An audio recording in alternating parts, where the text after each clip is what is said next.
Greetings, everyone. I just want to get an indication if the sound is coming through clearly on your end. Yes, okay, great stuff. We have an acknowledgement that the sound is coming through. My name is Tanusha Singh. I'm leading the COVID-19 outbreak response team at the National Institute for Occupational Health.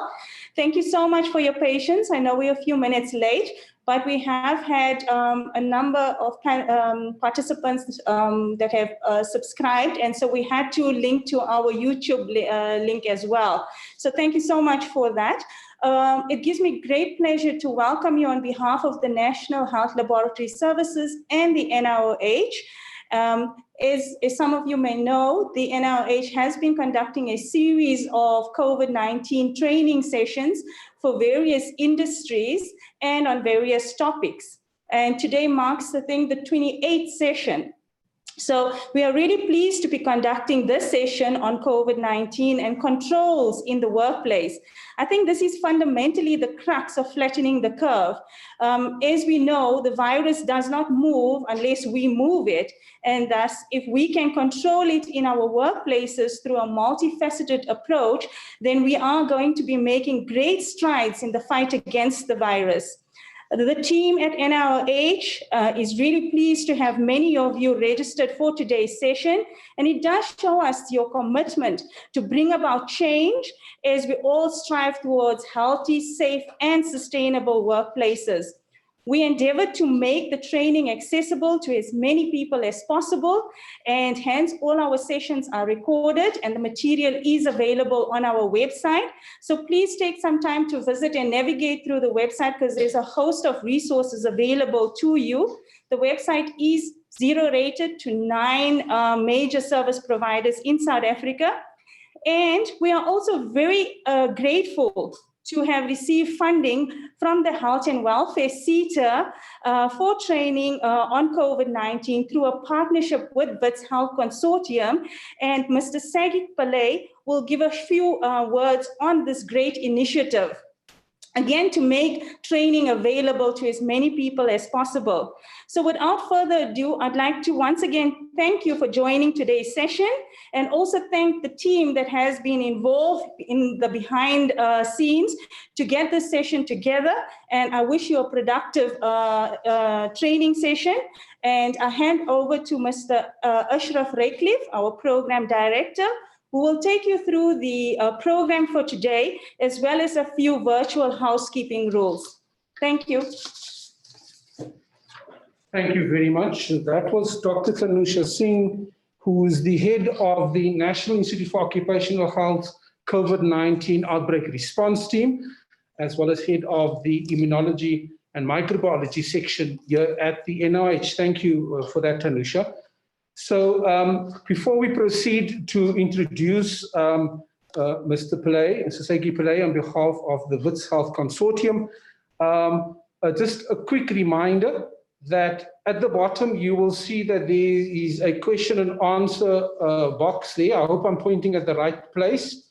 That's where you type all your questions, and our panelists and presenters who are not actively presenting at the time will answer your questions live during the session. We aim to not have any particular questions unanswered at the end of the session.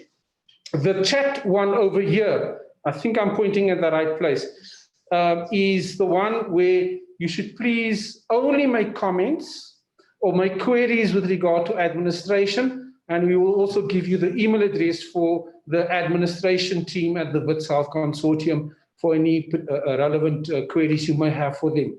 So a reminder, please use the question and answer box here for us to answer live. There's 3 columns: the column where you type your question, the second column where the question is answered, and the third column where we discard non-questions because the Q&A is not for anything else but questions. Comments you may make in the chat section. So again, welcome.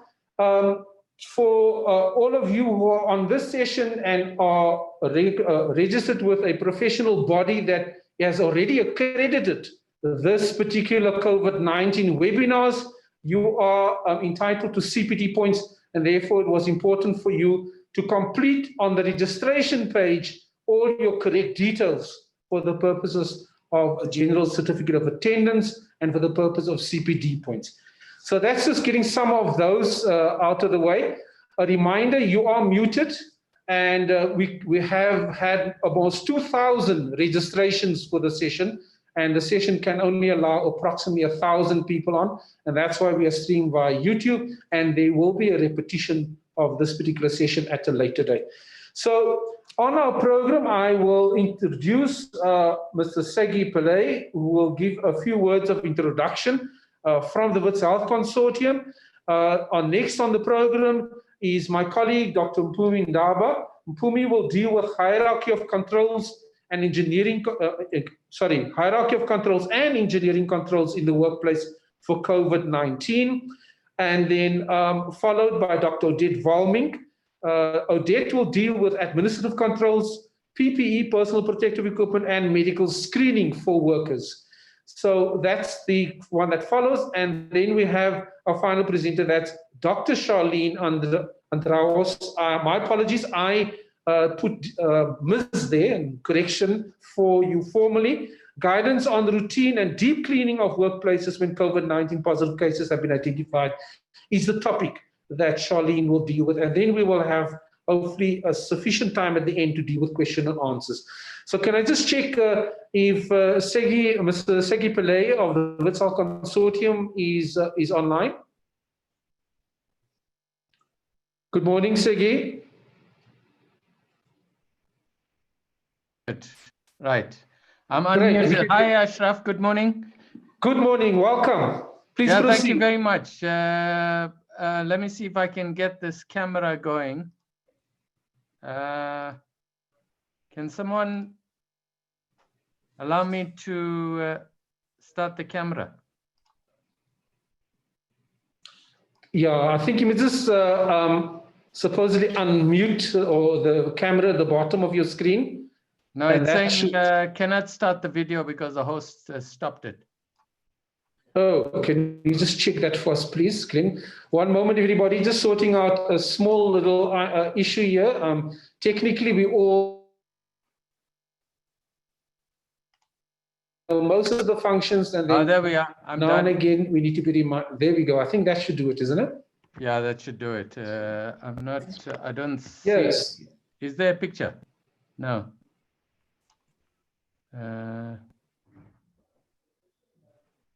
No, I can't. The camera at the bottom. Yeah, I'm trying to. What happened here? Let's see. It should be a facility here. Sorry, apologies, colleagues. I'm just trying to get my camera going.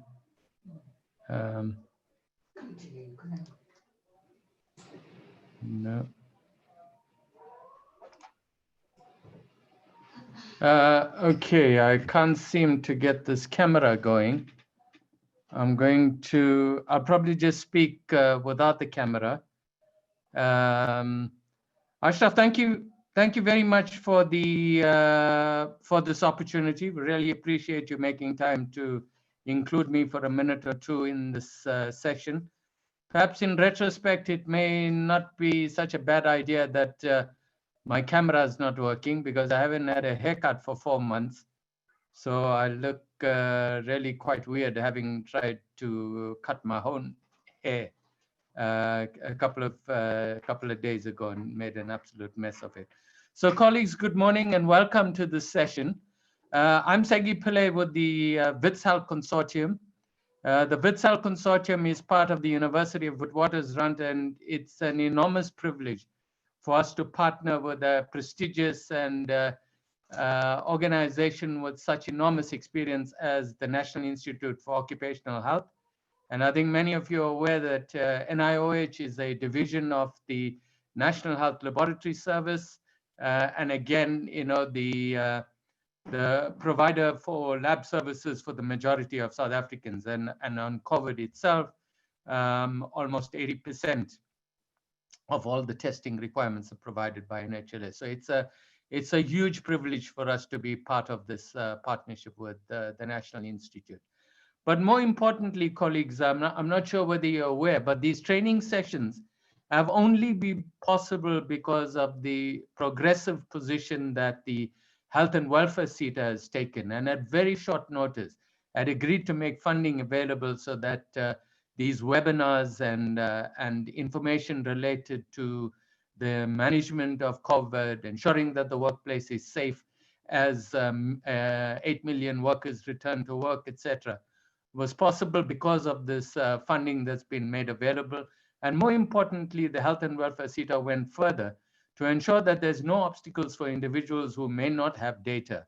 They've also provided some funding for data, and several of you have been provided data to participate in this. So at the moment, the webinars and the training sessions are largely directed to the health and social development sectors. But again, the Health and Welfare SETA very generously agreed to extend it to other sectors as well. But of course, with the proviso that it's opened to individuals who work in the health and safety space. So as a result, today, for the first time with these sessions, we have over 1,000 people that are participating. I'm not sure what happened, but we had, in fact, I looked at the registrations this morning and there were over 2,100 people who were registered, but perhaps others will join us as the program continues. So it's fantastic that we can provide this information. The information is not just for you as an individual. It's more about how you, those of you who have responsibility for occupational health and safety, those of you who are representatives of labor, who are shop stewards, and those of you who are managers in the public and public sector, that's health and social development, that in fact these webinars help you to ensure that we provide a safe workplace for all our colleagues, for all workers who are returning. Equally importantly, that the workplace is safe for patients that we serve, for visitors that come through, for contractors that are on the site, because everything that we do to help reduce the spread is going to give people confidence, and especially health workers who, against significant odds, continue to make sacrifices every day to protect the citizens of South Africa. So it's a great privilege for us to be part of this program. I hope that you will find these programs beneficial and that you would use them in a way that that makes it safer, that makes the workplaces safer for everyone who comes to or have contact with us at a day-to-day level. Ashraf, thank you very much for this opportunity, and best wishes for the rest of the program. Thank you. Thank you very much. That was Sagi Pillay from the Wits Health Consortium, and we thank him for that very important introduction, explaining to us what's happening. And so for those who could not manage to get onto the Zoom platform, there's this live streaming happening on YouTube. But I think it's important for those who are watching live on YouTube to please send their details to the email address that is the Wits Health Consortium email address or the NIOH email address. And our email address is info@nioh.ac.za, info@nioh.ac.za. Please send your details if you're watching. If for those who are logged onto Zoom and your colleagues are indicating they can no longer get in, they've got to just copy that link at the top there for the YouTube, and all you've got to do is go to NIOH South Africa, and you will find on our YouTube page or a platform there the available control measures for COVID-19 in specific workplaces. And we would like people who watch there just to send their details to us as well. We hope to put some text there. So reminder, before we proceed to our first presenter, this is the Q&A section. Please type all your questions there. And live, our presenters and panelists will be looking at your questions to answer that. The chat box over here is for general comments or other questions that you might have. And I have the pleasure of inviting my colleague Mpumi, Dr. Mpumi Ndaba, to deal with hierarchy of controls and engineering controls in the workplace for COVID-19. Welcome, Mpumi.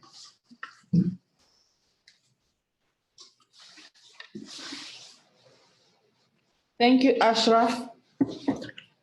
Good morning, everyone. My name is Mpumi Ndaba. I'm from the Occupational Medicine section at the NIOH. We will be talking today on available control measures in the workplace for COVID-19. I'm going to be covering the first of 3 presentations that are going to be offered today.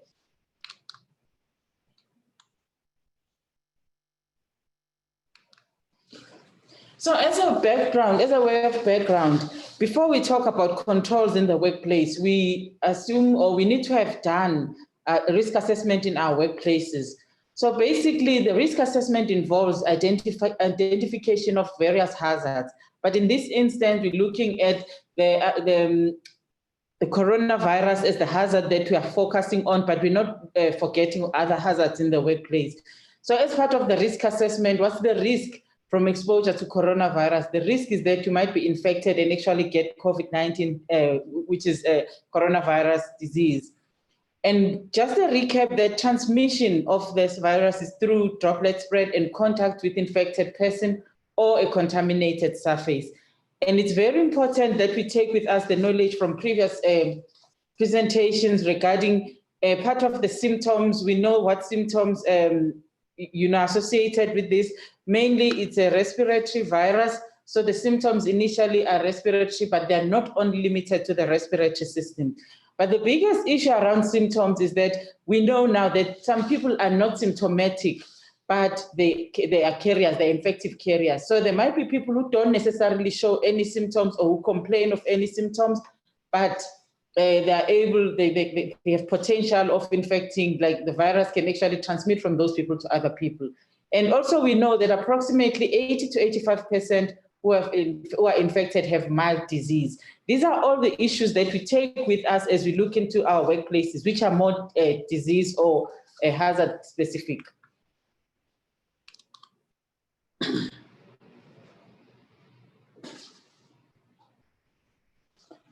So from the workplace risk assessment, I know this presentation is not necessarily on risk assessment, but it's very important that we go back to risk assessment as the foundation for trying to look at controls. So we know that ordinarily risk assessment involves identifying health and safety hazards associated with any work performed in a workplace. From there, we look at determining the risk associated with the identified hazard. I've alluded to this before. But then from there, we also need to put in place mitigation and precautionary controls or measures in the workplace which are associated with the risk that we have determined.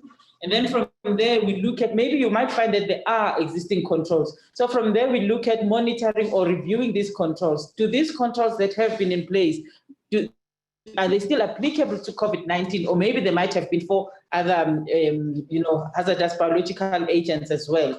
And then we also need to review the risk assessment. When do we review risk assessment? Although the Act does specify, but in some of the instances when there's, when there's a requirement to ensure that there's improved or continuous effectiveness, you might need to review to check, is it working?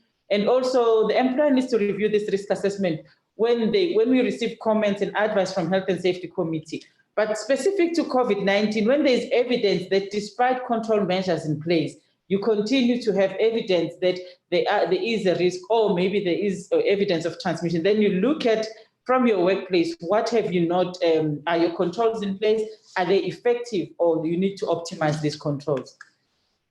So we've seen at the right-hand corner, we've seen the template in the Department of Health guideline for risk assessment. And just to summarize or just to go through that, when we do the risk assessment, we look at the hazards, we look at the transmission route. We know coronavirus is a biological agent. Yes, it's hazardous. What's the route of transmission? We've spoken about that. Who might be affected? Now, as you do this in your workplace, you ask yourself, who might be affected from this workplace? You look at all the people in your workplace. Is it staff? Is it workers, visitors, public, all other people who might be affected by your workplace in one way or the other. and also look at the specific areas or activities that are done in those workplaces. So in that workplace, you look at different workplaces or areas, or even within an area, you look at different activities. And then we look at the controls in place. This is now the facilities. Maybe some facilities might look empty at that time, but maybe they are shared. There's rotation. And also you look at the rest period, because some facilities may only be occupied during rest period. And then from there, you look at like what's the risk from there, and then look at, do we need additional controls? If yes, for this presentation, we're going to talk mainly on engineering controls, administrative controls, and also my colleague is going to be covering some aspects on cleaning now, and then some of the action that might be required now. So in terms of make sure that you're optimizing your controls, what action is required by whom and so forth. So as a way of a reminder, we've probably heard this before. Some of the workplaces do not have the same exposure risk, but this is based on health risk assessment. So if you look at how we classify workplaces, some are very high exposure risk workplaces, some are high, some are medium and low risk. With a very high risk exposure workplaces, there we're talking of workplaces where there's potential exposure to known or suspected COVID-19 during maybe specific medical, postmortem, or laboratory procedures. So that we talk to the various people, the health workers, emergency personnel, that we talk to laboratory workers and mortuary workers, because somehow they know that they're likely to be dealing with COVID-19 patients or people who might potentially be having that without really knowing, and they still have to render their service. The high risk exposure jobs are those where there's high potential of exposure. Some of these would be workplace entry points, change house facilities, on-site canteens, waiting areas, and so forth. You'll realize that ordinarily these workplaces, especially in the high exposure risk jobs, might not necessarily have been identified as high risk exposure in our previous risk assessment. But for COVID, because you look at the transmission, people might be coming to these workplaces to interact in these areas without, workers in these areas being aware. And also there are medium risk areas where, workers in that group may have frequent contact with workers who may be returning from, home, from other provinces and from other high alert areas. And then there's also low risk workplaces where workers might be having minimal occupational contact with the public and other co-workers, etc. For example, this could be a worker, by the nature of their work, maybe they could be high exposure or very high exposure, but maybe during this time they are working from home. So with regards to exposure in the workplace, you will realize that these are workers who have low risk of exposure ordinarily because they are not in the workplace. Or it could be workers in the workplace, maybe office workers with no frequent contact with other workers or customers and public. So by the nature of their job, they're like any other office worker, but because the contact is not so high, then they're low risk workers. Whereas in the medium risk one, there's also likelihood of contact, with other, maybe let's say members of the public to some limited extent, sharing of facilities and so forth.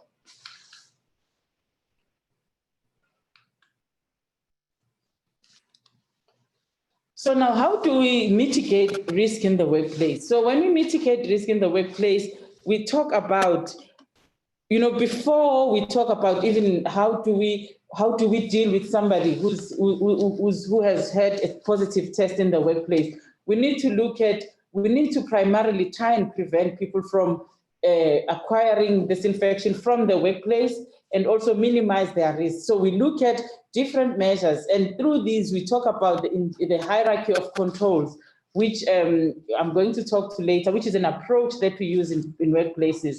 And we recognize that while it's beyond us that coronavirus is around and the different means of transmission, our businesses also have had to ensure that there's a continuity. At the same time, we need to be sure that there's preparedness for the pandemic. So this talks to the policies and so forth in the workplace.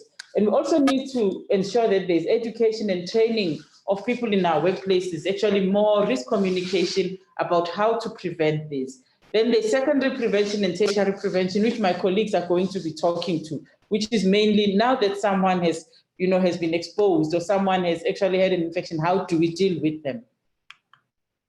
For the benefit of, for the better part of this presentation, we're going to be looking at hierarchy of controls. In front of us, we have that triangle that is actually facing downwards.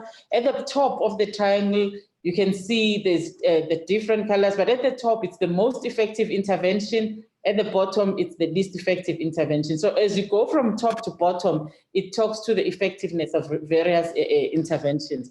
So at the very top, ideally, we would like to eliminate this coronavirus from our workplaces or ensure that it actually doesn't exist and so forth.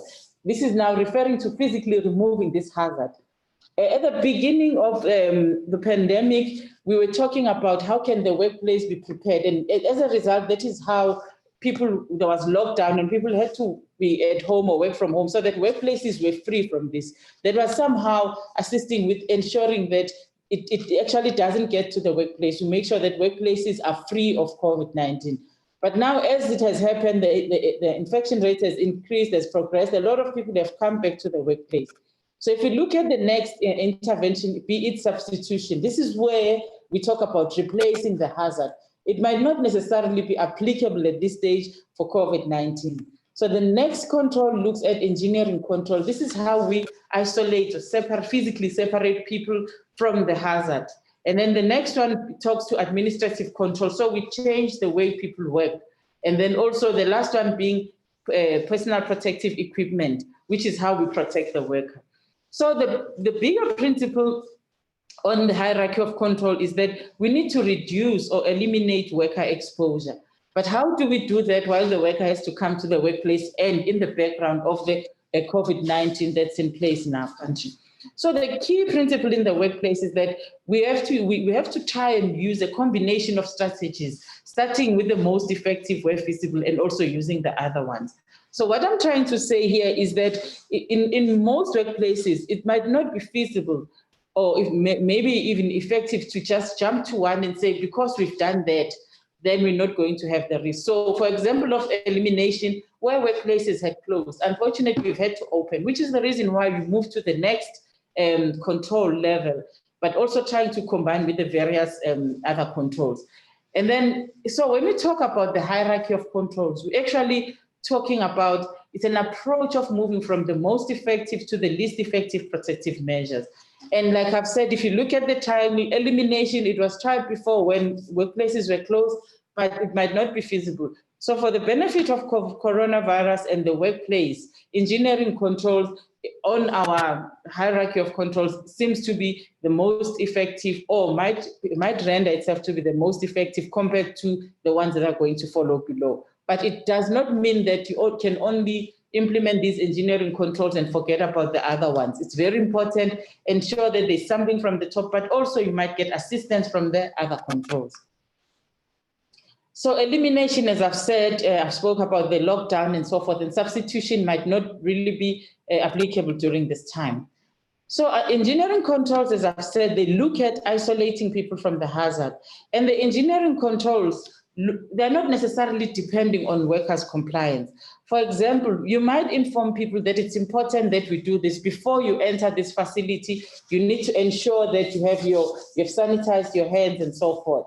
That would be more now administrative control. But now, because we don't want to depend on the workers' compliance, if no one is there, that workers might not necessarily be sanitizing their hands and so forth. So an example there would be, you have a control that makes sure that whether the person likes it or not. Maybe, for example, in other work settings, you've closed the door so that the person is physically not able to go through the door, but also you put something that will ensure that as they want to open the door, there's means for them to sanitize in a way of a fixture. So we've actually put systems in place that ensure that their fixtures or their engineering controls to make sure that certain behavior is actually done, or there's no way that the worker might not comply. But another example is increasing the flow of air outside air using portable air purifiers. And then also you need to also review and change existing filters in air circulation systems for the ones that can capture smaller particles. This is a way that even if the worker is there, it's a system that is not dependent on the worker, but you've put that in place to ensure that you remove some of the air that is already contaminated in that facility. So some of the examples of engineering controls include using specialized ventilation to remove hazards from the air. So you might find that this is a healthcare setting, and then you know that you are dealing with people in that workplace who might be infected or who might have contained the virus. Then in those workplaces, you know, through ventilation, it's actually ventilation that is forcing or trying to remove the hazard from the air. So in a way, you're sucking out air to try and clean that and ensure that it goes through a filter. That is, as I've been saying, it's not really dependent on the workers in that area, but you are changing that workplace for the workers in that area. So also another mechanism could be installing physical barriers such as the clear plastic guards. And also you might have to install the drive-through window for customer service, depending on different aspects of the workplace. So when we talk about some of the physical barriers, I've alluded to this, you know, the closing doors, the closed doors and walls, and then also, you know, for separate individuals under quarantine and isolation. While we've spoken about the importance of ventilation in these workplaces, when we talk about closed doors, it's not to affect ventilation there, but it's more as a way of access control. Make sure that there's a barrier. People should remember that as they go through this, there's controlled access, but also there are walls. But also you find that between or amongst workers, you know, you separate individuals, especially you find that someone who's under quarantine or isolation, there's means of separating them from the rest of other people. And also some of these separation means include plastic sheeting. So you find that where workers need to occupy specific areas for an extended period, people have said it's not very easy. In this area, people cannot work alone. People have to work in a group. So in those areas, you can install some of these physical barriers to ensure that, you know, there's a specified distance between these workers. And as workers try to actually get closer to each other, you know, in a way of compromising social distance, these physical barriers will actually prohibit them or limit them from compromising that social distancing. So where this ventilation is concerned, we're talking about not necessarily air conditioner, but ventilation where there's negative pressure, as I've shown on the diagram. You find that there's a way where there's passive inflow of air, and then the air that is within that room is actually sucked out, you know, or forced out of this room, because now negative pressure, remember, it keeps on wanting air to come in there. So you have to have at the outlet point mechanism where air is actually sucked out. So these rooms, this kind of negative pressure rooms, mainly in healthcare settings, they prevent cross-contamination of airborne pathogens and other airborne particles, chemicals and contaminants that may be injurious to human health. So some of these negative pressure rooms, the requirement for those rooms is that there has to be high efficiency particulate arrestant air filter to remove airborne contaminants. So at the outflow, as you're sucking out that air, at the outlet point, you have to ensure that there's the HEPA filter, which ensures that as the air is sucked out, remember, we are assuming that the air there is contaminated. It has to go through the filter, which will trap these airborne contaminants. And for this facility, there has to be self-closing doors and thoroughly sealed floors to avoid the leakage around these areas. And then 100% of there's 100% outside air ventilation. So there's none of the air that is already in the room that comes back. That is why there's a mechanism of, you know, the forced, you know, extraction of air. And then there are also fans and low-level exhaust ducts. You know, they are there to direct air in and out of the room.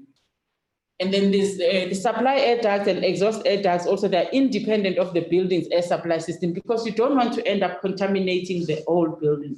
And there has to be a monitoring system in place, one to adjust pressure. Remember, the flow is dependent on the pressure, but also to ensure that there's no backflow. But usually there are also intermediate rooms or an anteroom between the negative pressure room and adjoining places, so that there's no leakage into the general other area, or maybe the hospital facility or the clinic and so forth. So you find that this is mainly used in areas that say maybe it's isolation rooms, or, you know, especially in hospital settings where these people are cared for. And also this is important where maybe there are some procedures that are done. This would talk to areas where maybe there's sputum induction procedures and so forth. But also the differential air pressure instrumentation panels are outside the negative pressure room.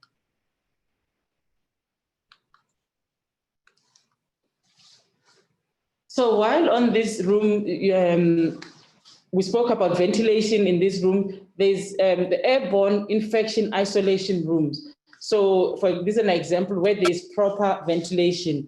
And then these airborne infection isolation room, like we said, it's a typical isolation room that's mainly in the healthcare sector. So these rooms are usually single patient rooms with negative pressure that provide a minimum of 6 or 12 air exchanges per hour. But this talks to workplaces like hospital isolation wards, emergency departments, waiting areas and charge areas, sometimes bathrooms that are associated with these isolation rooms, pharmacies and other high-risk areas. They can also be used in laboratories where some of this testing is done because you don't want to contaminate the whole surface. In other areas, you find that they can also be used in postal areas and border control rooms. For example, if you think of your airport areas or maybe border control facilities where there's custom inspection facilities and you don't know the people that you are dealing with, then this could also work out in those workplaces. So some of the physical barriers that we'd be looking into, as we said, they look at separating workers from customers or from travelers.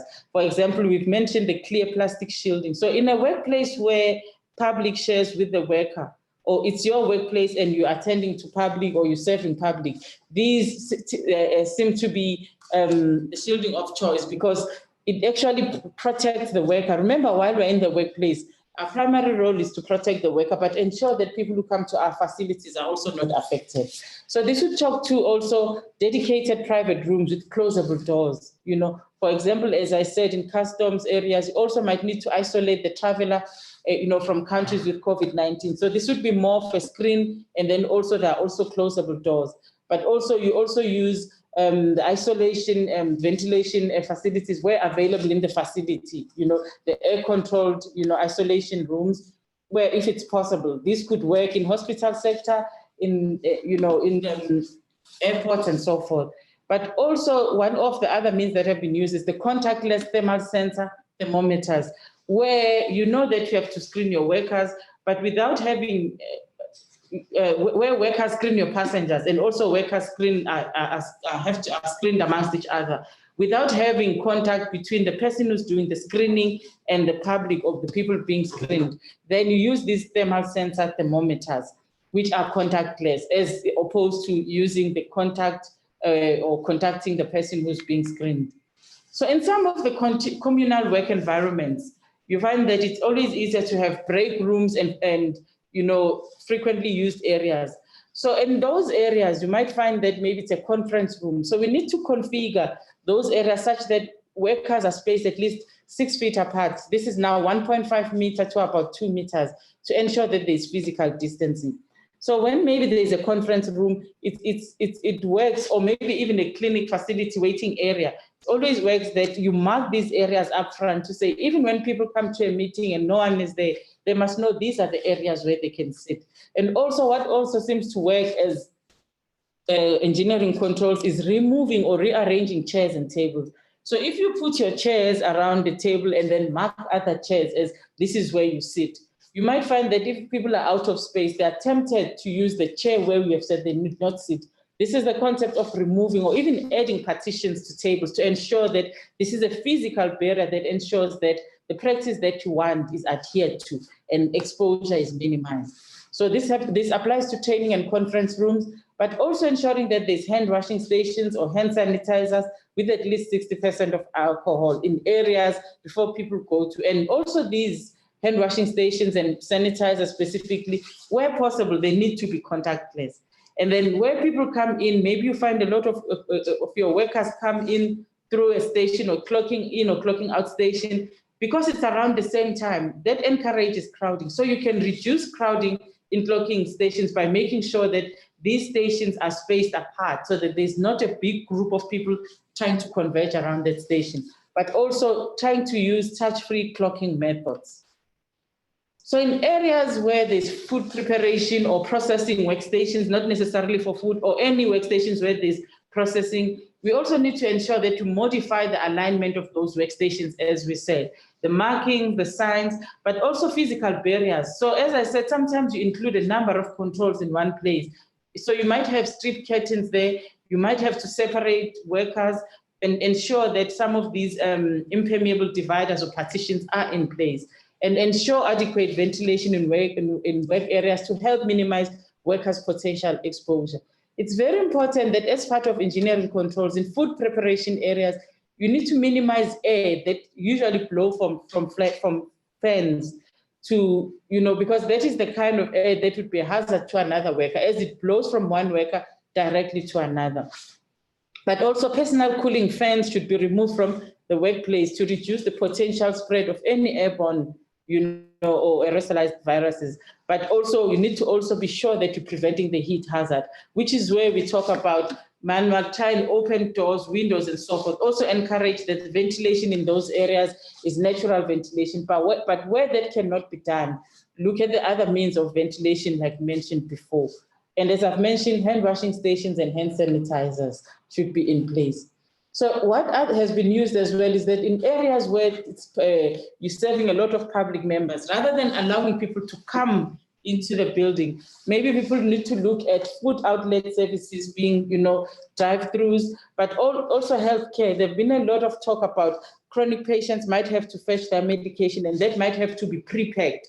So this means planning upfront, pre-packing, and maybe even labeling, so that when people come, there's not much contact, or they might not need to come inside the facility, but wherever they go, they just pick up what is also written, their name and so forth. And this is also used, for example, in licensing departments, which are also public areas. As they open up, a lot of people would want to go there and also cause crowding in those areas. So some of the physical barriers are also useful in retail areas. This can talk even to your shield, the screens at the desk.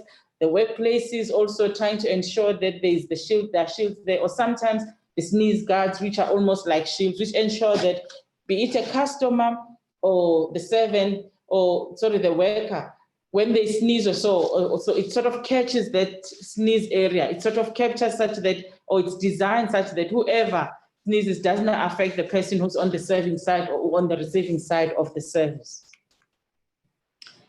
That is all from me. I'm going to allow my colleague to come through and talk about administrative controls and other means that are done in the workplace. And while she talks about that, please remember that it's not only that should be in place, it's together, the administrative controls together with the engineering controls that should be implemented together. Thank you. Thank you very much, Mpumi. And now we welcome Dr. Odin Volming, who's going to deal with administrative controls and personal protective equipment and medical screening of employees. Welcome, Odin. Thank you very much.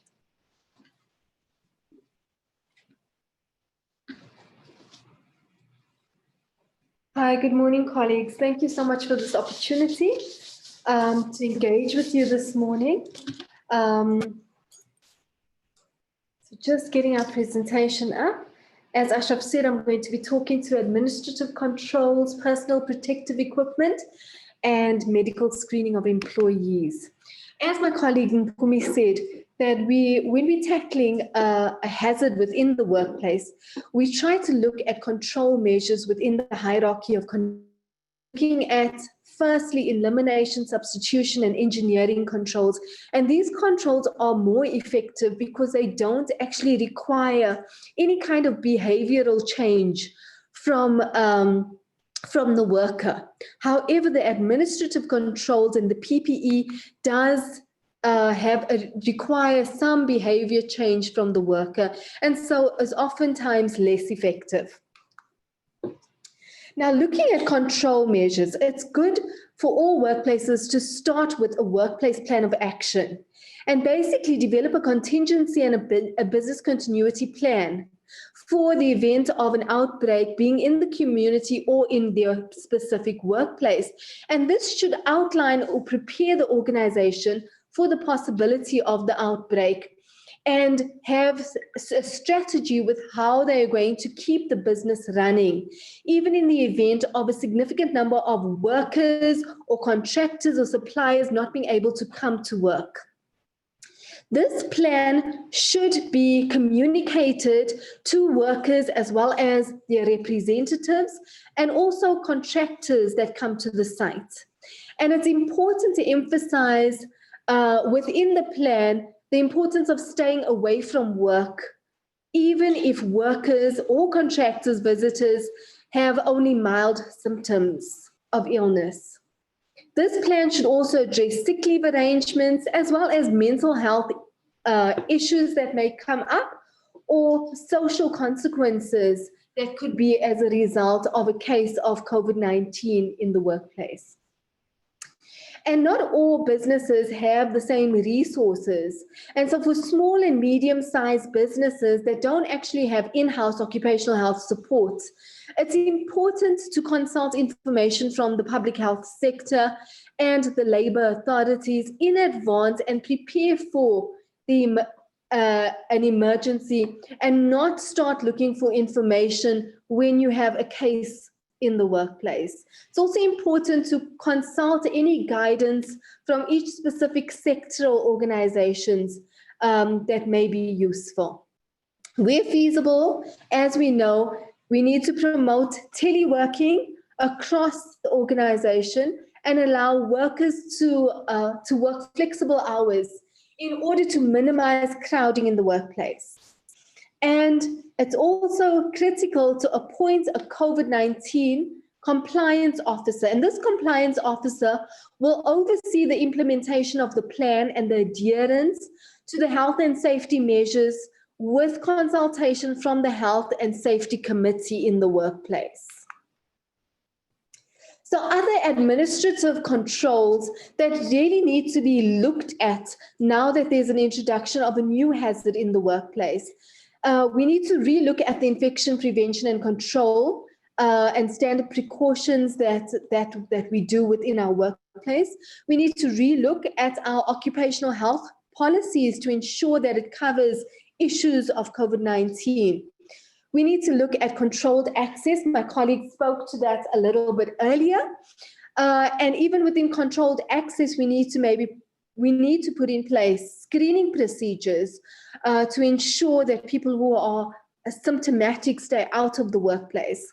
We also need to ensure that there's proper signage, that needs to encourage people to stay at home when they're sick, signage that also ensures that people they practice proper cough and sneeze etiquette, and they have good hand hygiene. The cleaning and the disinfection procedures within the workplace need to be changed, reviewed. My colleague will talk to this a little bit more later. We need to also ensure the waste management practices are safe and the procedures are adhered to. Occupational health or infection control personnel need to establish points of contact between the organization of the workplace as well as the local health authority, and establish public health reporting procedures that need to be swiftly followed in the case of there either be a high-risk exposure or a COVID-19 case within the workplace. And all these procedures need to be done in a way that is consultative, so that a blame-free working environment can be provided, so where people are eager to report when they are symptomatic, to safeguard all our staff within the workplace. We also need to establish, where there hasn't been before, but also strengthen any employee assistance programs that are available in the workplace for mental health support to our workers. And as changes come in around travel, domestic as well as foreign travel, we need to update our travel policies as appropriate to ensure the safety of our staff is prioritized.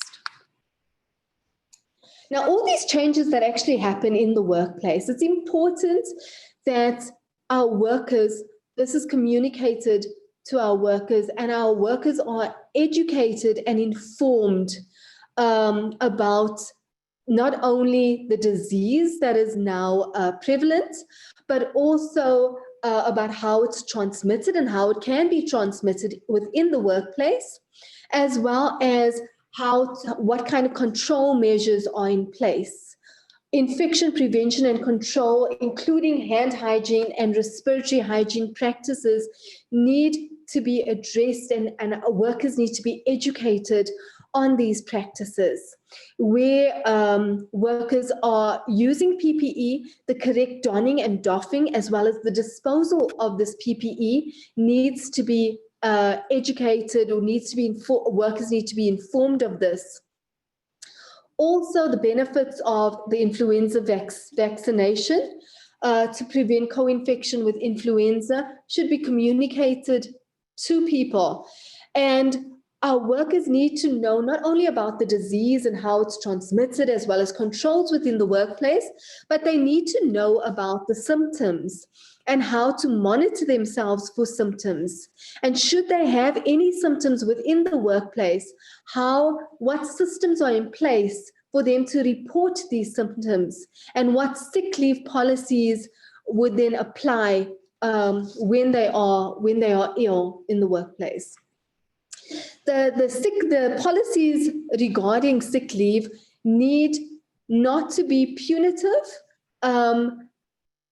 and they should encourage people that to stay away from work and work from home if it's possible, or when they are ill, to stay, even presenting with flu-like symptoms, to stay away from the workplace. Workers also need to understand travel risks and make informed decisions regarding the risk or the benefit of traveling. Now, we know that it's important in terms of a control strategy to practice physical or social distancing, particularly in the workplace.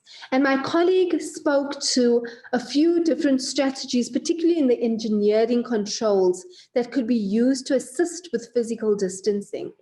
And one of them is to rearrange the workplace to ensure that there is minimal contact between employees, as well as put up physical barriers to increase the physical distancing between employees. She also spoke to not forgetting the common areas like queue control, as well as canteens and lavatories.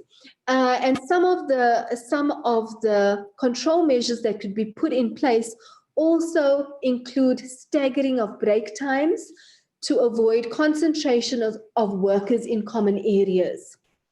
So there's not only controls, engineering controls that could influence physical distancing in the workplace, but it can also be enhanced by changing shift arrangements, by rotating the staff in a workplace at a given time, by staggering working hours, as we said, by staggering break times to avoid concentration in the common areas, and also by encouraging remote working arrangements. Also, as part of physical distancing in the workplace, we mustn't forget to look at the public transport considerations, and sometimes even staggering starting hours could ensure that people don't use public transport during peak hours when we know that public transport would be full. But I know that there is a lot of promotion of working from home, and this should be maintained wherever it is possible. However, we must also remember that there are risks as well as benefits to working from home, but there also are mental health as well as physical risks with regards to working from home, and we need to also put control measures in the workplace to address or in the home situation where possible to address those. Some of the mental health issues that employees have experienced from working at home may be that they feel isolated. They have difficulties now needing to balance home working with caring responsibilities homeschooling and all those issues within the home environment. They also have to share their workspace with other family members, as well as with their children who could be also in the workplace. And also, people oftentimes don't have time to do an ergonomic or don't see the benefits of doing an ergonomic assessment within the workplace. And so sometimes sit on their bed and do their work, or sit in awkward postures while they do their work. And there's also an increased risk of musculoskeletal pain related to poor ergonomics. So even as we are encouraging people to work from home, we must remember to look after the entire health of the people, even those that are working from home, and put control in place where necessary.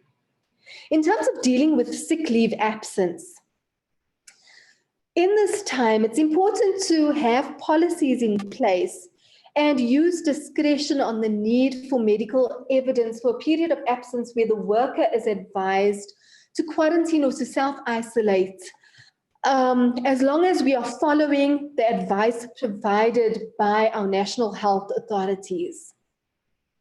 We also have to have sick leave policies that are flexible and consistent with the public health guidelines.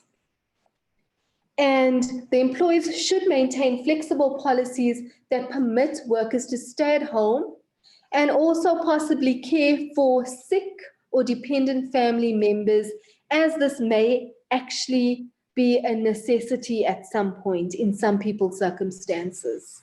So our sick leave policies should think about having procedures in place that cover all these eventualities. We spoke a lot about mental health support, and there's ongoing mental health risks during this time of COVID-19, particularly in the workplace, because there are increased demands on employees at home due to the caring responsibilities of children, of maybe older members in the household, and maybe even sick or infected people within the household.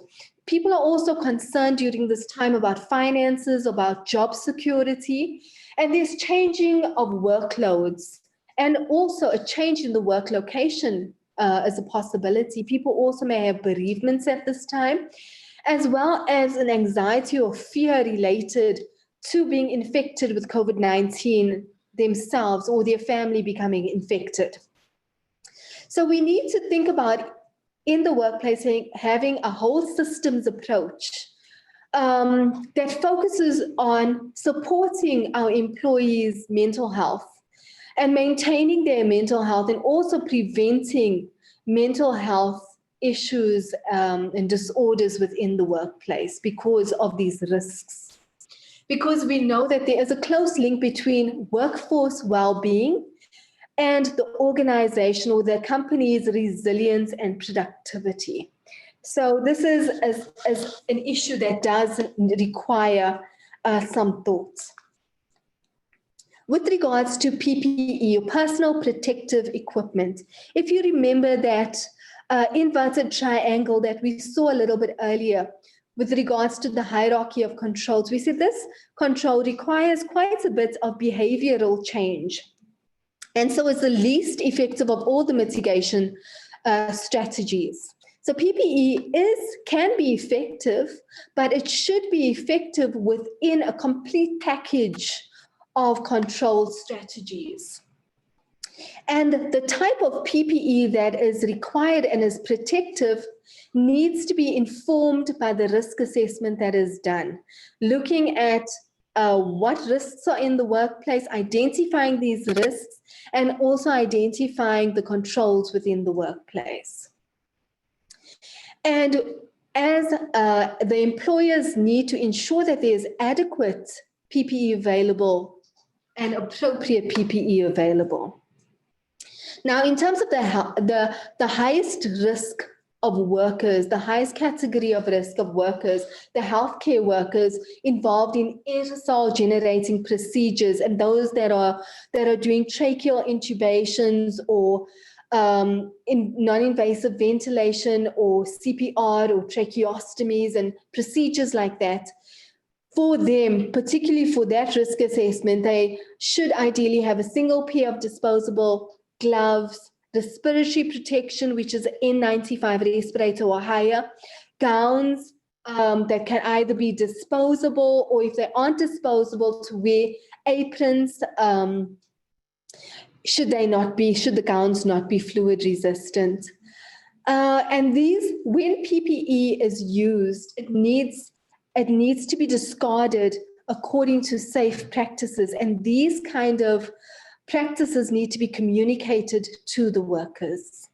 Also, surgical masks should be available for employees when they have respiratory symptoms before they may be isolated or isolated within the workplace.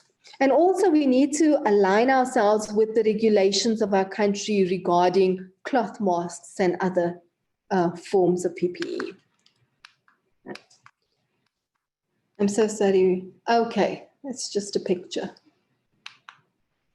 So now, in terms of potential sources of exposure within the workplace, you may have seen this picture before. So within the workplace, COVID-19, we can have exposure either from the community where workers come from the outside who have acquired COVID-19 within the community and then bring it to the workplace. Or if within the workplace there are procedures or the things that we do within our work actually give us a risk of acquiring COVID-19. And we need to manage and control that risk within the workplace, because it could result in spread within the workplace, and this then results in further spread within the community. So as part of one of the mitigation factors or control strategies is medical screening when people enter the workplace. And medical screening is basically to detect early signs of illness by administering tests to a person who is a worker who is apparently healthy. And these testing modalities can include a questionnaire, it can include physical examinations, or even medical investigations. And basically, in the time of COVID-19, it is to ensure early detection of COVID-19 disease in order to facilitate testing and treatment for the symptomatic person, but also to prevent transmission from potentially contagious workers to other colleagues. Now, my colleague earlier spoke to the different primary prevention, secondary prevention, tertiary prevention strategies, and this is usually in occupational health. This is a secondary prevention strategy because it looks for early signs of disease when there's a risk. However, it also, in the case of COVID, may be a primary prevention strategy, trying to keep infection out of the workplace before even introducing that hazard into the workplace. So now, what do we do when workers are exposed to COVID-19 in the workplace? It is important when we have a potential exposure within the workplace to try to investigate, to do a workplace investigation to try to assess the level of exposure. Is this exposure a high risk of exposure, or is it a low risk of exposure? Now, what defines a high risk of exposure? Workers who are exposed at high risk is where there is close contact within a meter of a person who has COVID-19 in the workplace. And there's a prolonged contact for greater than 15 minutes. And this, the worker was not wearing PPE, or if they were wearing PPE, they were either wearing it on their neck or on their head, or there was basically a failure of this PPE. Or sometimes in the cases where there's healthcare workers, This is when there's been direct contact with the respiratory secretions of a COVID-19 positive case. Or sometimes also when there's a worker who is living with a confirmed case. These are high-risk exposures within the workplace. And if you can see from the definition of high risk, we can see why it's important to have all the other controls in place in the workplace, all the mitigation factors of social distancing, so that we don't have people who are at a high risk of exposure if there's a case in the workplace. So when somebody is exposed in the workplace, as we said previously, the first thing is to ascertain if this is a high-risk exposure or a low-risk exposure, and we know the definition of a high-risk exposure. Once we've confirmed that our worker has a high risk of exposure, that worker then needs to self-quarantine. And for all workers, except the essential workers, or particularly the healthcare workers, self-quarantine needs to be for a minimum of 14 days because of the incubation period of the SARS coronavirus.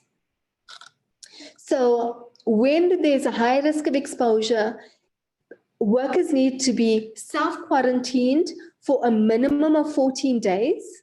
Ideally, because we know of the issues and the anxieties related to exposure and the worry, the fear of contracting or being infected with COVID-19, we need to ensure mental health support for workers. So once they are away from the workplace, while they are away or self-quarantined from the workplace, they then need to be monitored or self-monitor for symptoms. And should they present with symptoms at any point during the 14 days, they need to be referred for testing. Now, within the workplace, once there is a confirmed high risk of exposure, the workplace needs to initiate cleaning around the areas where the exposure had occurred. And if it's a high risk, may need to report to the necessary government departments. The worker will be, if the worker has absolutely no symptoms within these 14 days, the worker can return to work on the 15th day.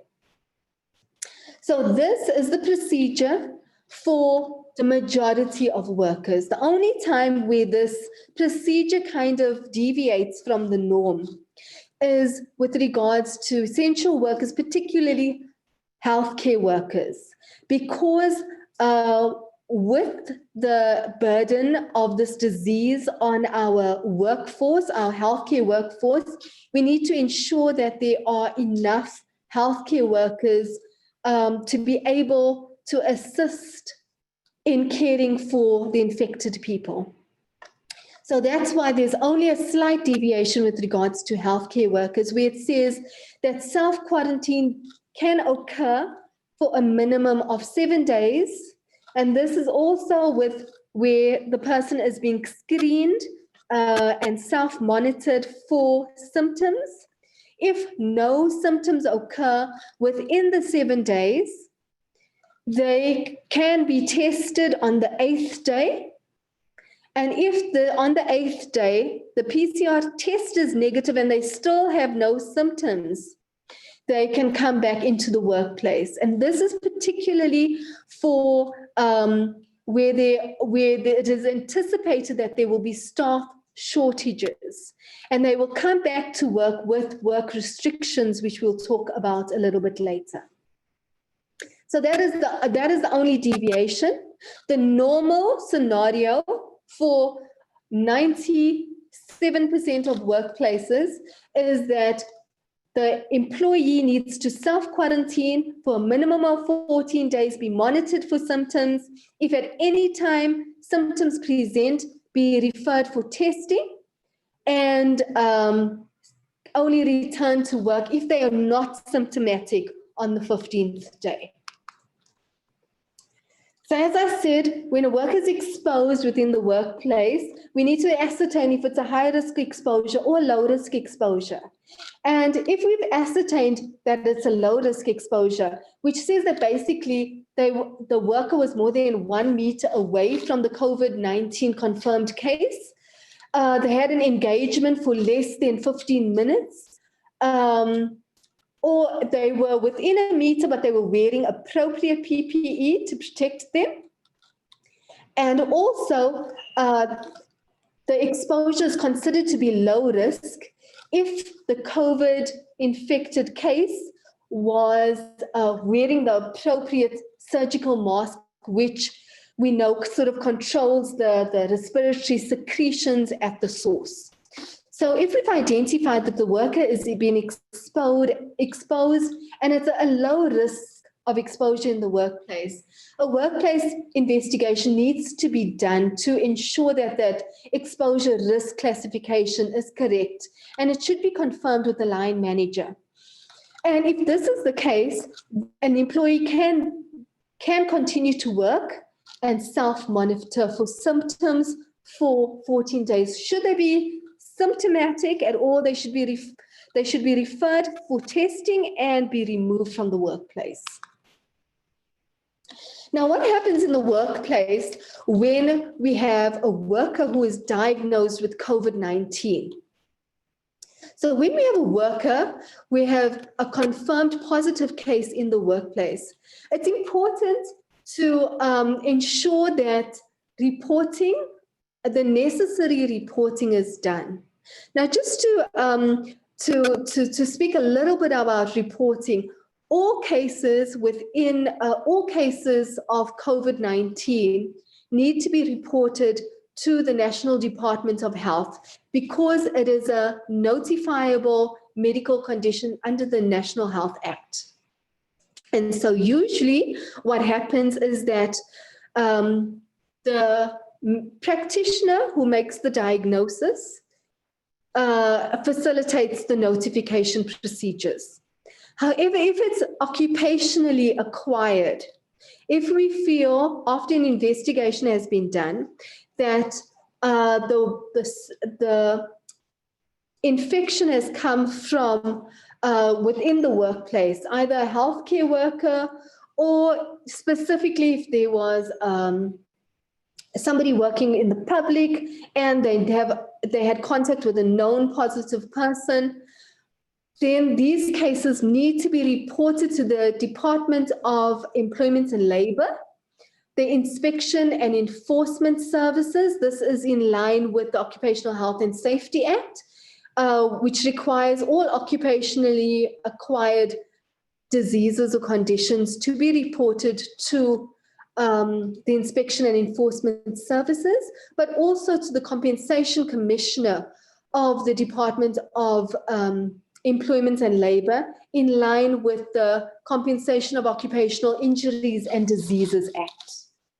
Then within the workplace, it's important to, once we found out that we have a confirmed case, we need to provide a surgical mask for the worker, and the worker needs to be isolated from the workplace. So they need to either be isolated in a facility if their medical condition requires them to, or at home.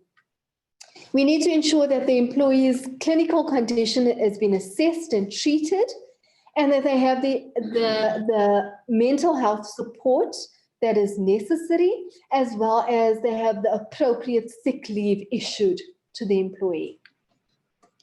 So that's sort of the care for the actual employee and the medical care for the employee. But at the workplace, it's important once we hear of this, because hopefully most times the employee will be outside of the workplace by this time. And we hear that this person has now been diagnosed or confirmed to be a COVID-19 positive case. At the workplace, we need to do an incident investigation.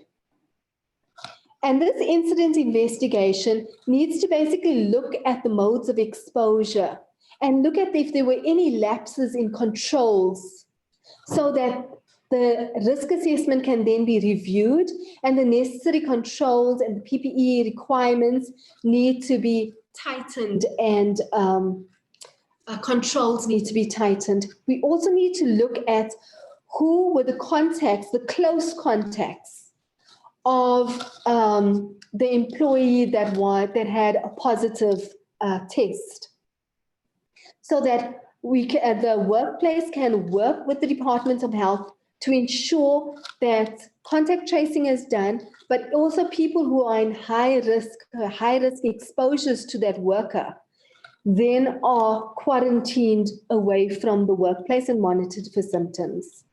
We also need to ensure that that incident investigation or incident assessment then looks at where in the building or where in the workplace that employee had access to or moved around, what were the movements of that employee, so that appropriate cleaning and decontamination of the workplace is carried out.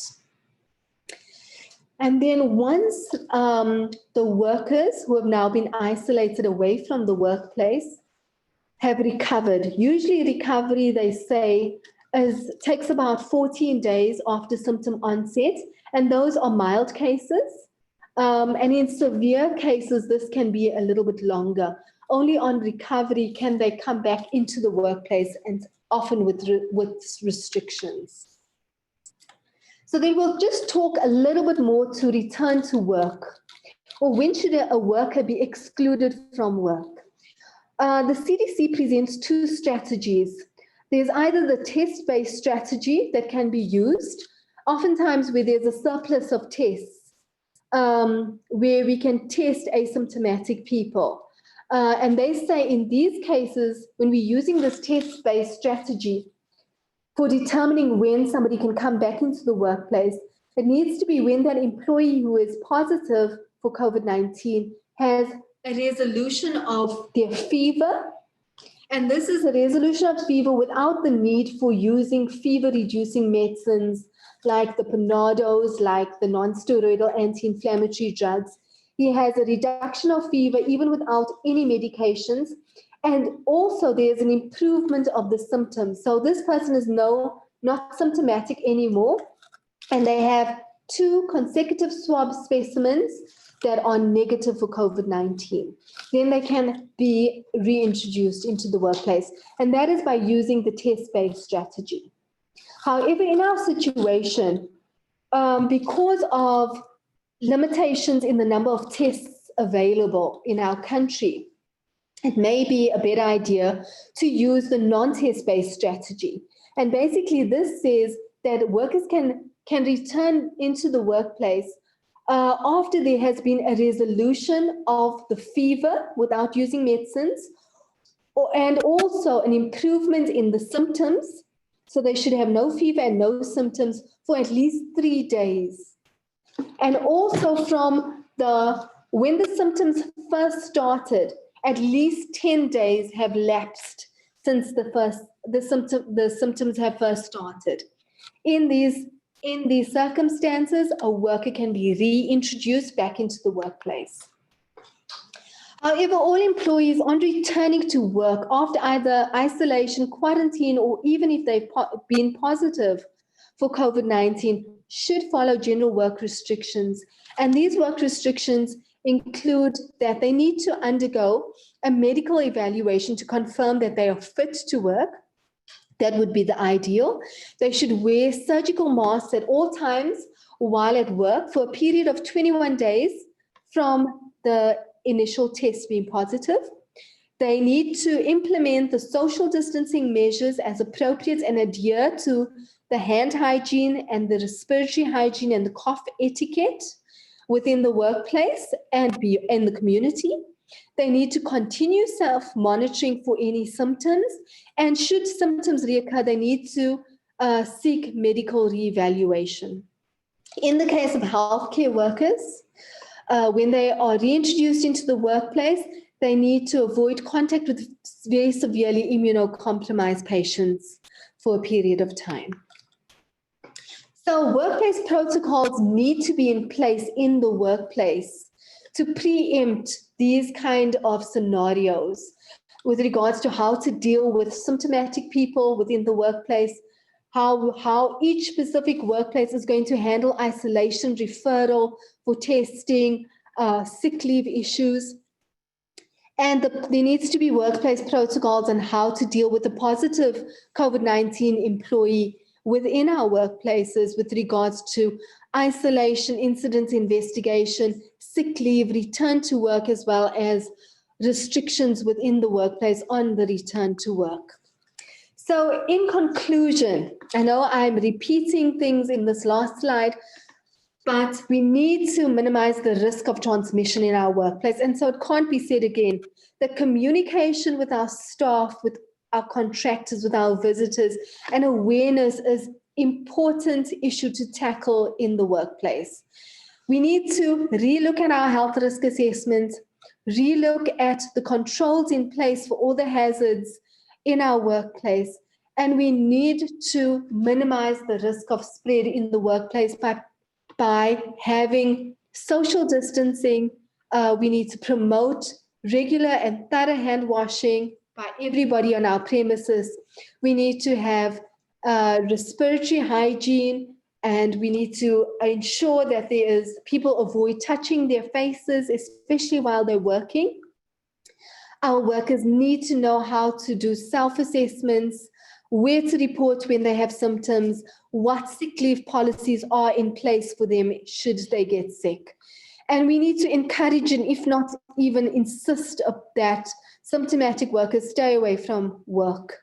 We need to ensure that we have good screening in place to be able to identify potentially affected employees and limit their contact with our other staff, as also limit their movements, and have appropriate referral for testing that should be done promptly should somebody be symptomatic at the workplace. And it is ideal to have occupational health input in order to manage each employer's program internally. Thank you so much for your attention. Just to let you know that we do have a hotline for workplace queries. Should there be any queries within the workplace, you could either phone the hotline for a more immediate response, or you can put an email your query through at info@nrh.ac.za. So please feel free to use this. Thank you very much. That's Dr. Dave Balming, who's dealt with the administrative controls, personal protective equipment, and medical screening for employees. And I'm about to introduce the next presenter, and Glenn will just prepare her slides. And Dr. Charlene Andreas is going to be dealing with the guidance on the routine deep cleaning of workplaces when COVID-19 positive cases have been identified. So welcome, Charlene, please join. Welcome. Thank you very much. Thank you. So as a reminder for people, if you do have some difficulty with your audio on Zoom, you can click on that link for the YouTube live streaming. The sound there is also okay if you have some difficulties. I hand over to Charlene. Thank you.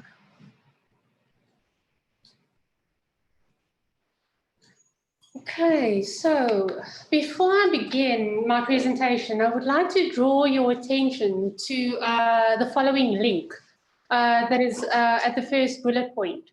And this link will take you directly to one of our cleaning guidance documents so that the NIOH has compiled. And it addresses everything regarding cleaning and disinfection in workplaces. So it would help quite a lot to go through that document. And then also, it is really important to distinguish between a few important terms because they are often used interchangeably.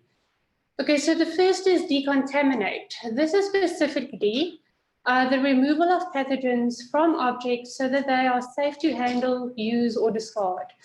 Now, I see this term as the umbrella term for pre-cleaning, followed by sanitizing, sterilizing, or disinfecting. Okay, now cleaning is when you use water detergent or soap, and mechanical friction to reduce the pathogen load, organic matter, and dirt. Now, it is important to know that a detergent does not kill pathogens, it only removes it via the mechanical friction. Sanitize, that is the lowering of the number of pathogens to a safe level by either cleaning or what I refer to as a lower level disinfection. Now, disinfect, this is a type of decontamination using disinfectants to kill almost 100% of pathogens. Now, what is really important is that disinfectants have a drawback, and that is that they are easily deactivated by organic matter and dirt. Sterilize is a type of decontamination as well, using heat and steam, often via autoclaving. So it is important to always clean first in order to reduce the pathogen load, organic matter and dirt, and then disinfect to kill the remaining pathogens. So what is recommended for lowering the spread of COVID-19 is routine cleaning and disinfection of surfaces, as well as routine cleaning of hands using soap and water, and sanitization in the absence of soap and water. Okay, so most of you have probably seen this figure or something similar, which specifically shows the viability of the coronavirus on different types of surfaces. And this may range from as little as 3 hours to as long as about 7 days. Okay, so the cleaning of surfaces are usually grouped or categorized into 2 groups. You get your highly touched surfaces. These are frequently touched, and they carry a high risk for pathogen cross-transmission. These surfaces must be cleaned and disinfected regularly, as opposed to your minimally touched surfaces. Now, these surfaces carry a lower risk for pathogen cross-transmission, and these may include your floors, walls, blinds, and ceilings.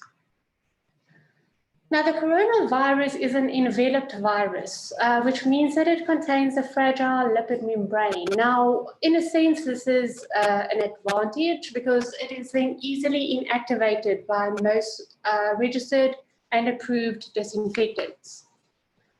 So in this slide, I provide 2 links to lists of disinfectants that have been approved by the National Regulator for Compulsory Specifications, or the NRCS, as well as the EPA. Now, for us in South Africa, the first link would be more appropriate, the NRCS list. I've also included Department of Trade and Industry, as they list all the active ingredients in these approved disinfectants. So if approved disinfectants are unavailable, it is recommended to use 70 to 90% ethanol.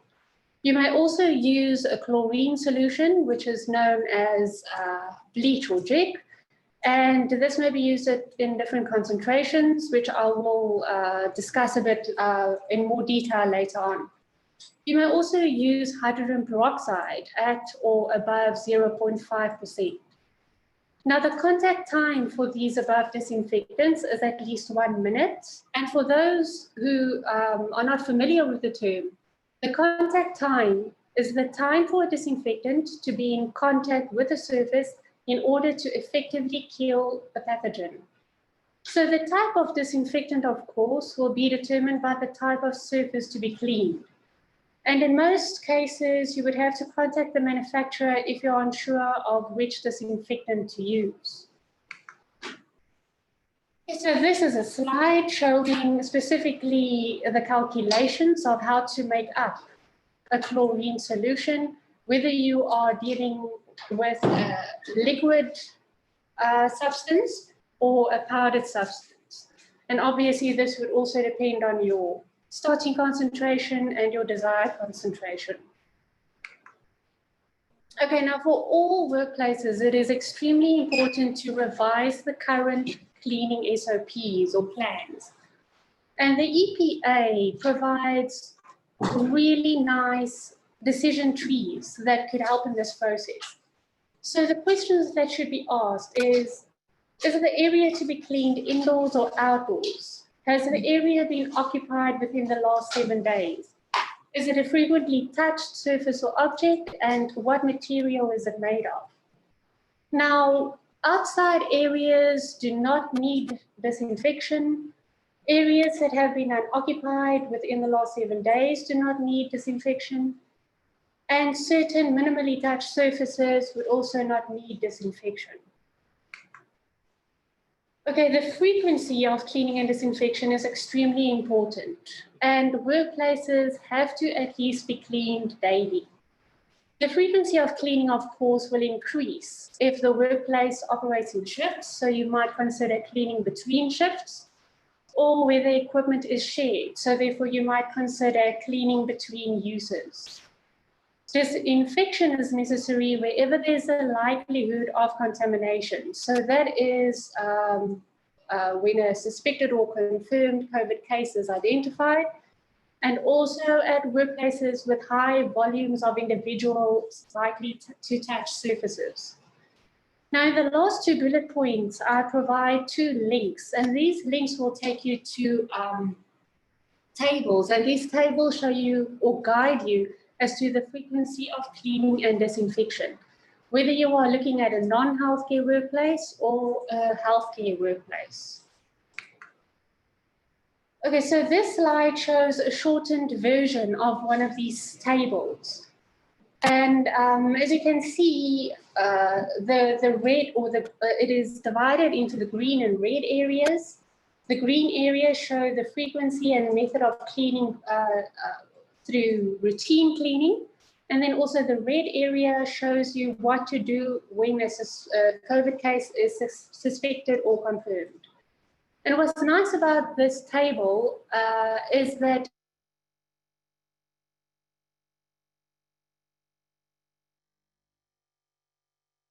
for example, floors, doors, doorknobs, telephones, computers, microwaves, and even company vehicles. So this is a similar table, and this is showing the frequency and method of cleaning based on the surface type. So this includes hard plastics, soft plastics, leather, fabric, etc. So the complete tables are available at the link shown below on this slide.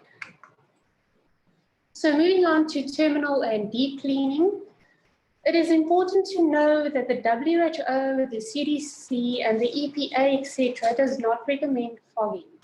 The reason for this is, firstly, disinfectants are inactivated by organic matter. So this means that pre-cleaning is still required prior to commencing with fogging. Fogging may miss certain surfaces, shield by objects and folded fabrics, etc. So fogging does not necessarily reach all surfaces. And the most important is that fogging increases the inhalation exposure of the disinfectant to workers and communities. The WHO does, however, recommend deep cleaning by wiping the disinfectant on a surface after thorough cleaning. And for this, no formal accredited training is needed. Okay, so the steps with deep cleaning. Firstly, you need to close off the area and direct work to another clean facility. It is not necessary to close the entire business if it is possible to direct work to another clean area within the building. It is important to increase air circulation, so therefore open doors and windows, and wait at least 24 hours before cleaning. It is always important to remember your personal protective equipment, so that is disposable or utility gloves, dedicated overalls and plastic aprons, as well as closed-toed shoes. Clean and disinfect communal areas and equipment by specifically focusing on highly touched surfaces. Wipe twice with at least 0.05% chlorine solution or once with a 0.1% chlorine solution, and avoid at all costs the exposure to the ill person's items, for example, pens, computers, cleaning utensils, etc. Now, if present, flood bodily fluid spillages with 0.5% chlorine solution and cover this with an absorbent material and leave this for at least 30 minutes before cleaning. Now, the cleaning equipment, for example, the buckets that are used during deep cleaning must be separated from regular cleaning equipment. Now, the closure period for the workplace after conducting deep cleaning will depend on when the disinfectant vapors have disappeared and when all surfaces have air dried. So additional cleaning and disinfection is not necessary if more than 7 days have elapsed since an ill person was present in the facility. So after deep cleaning, continue routine everyday cleaning and disinfection practices. Now, I would also like to briefly touch on the use of disinfection, spray tunnels, and booths. Now, these are not recommended as they are harmful to humans and they could cause skin, eye, or respiratory irritation or damage. Now, even the WHO has stated that even if a person who is infected with COVID goes through a disinfection tunnel or chamber, as soon as they start speaking, coughing, or sneezing, they can still spread the virus. So this is not recommended. Okay, so this brings us to my last slide, which seems quite random from the rest of the presentation, but these statements are based on frequently asked questions that we have received. Now, the first bullet point, never mix different types of disinfectants. For example, don't mix bleach with ammonia, as hazardous vapors are released. Always moisturize hands regularly, as alcohol-based hand sanitizers result in dehydration.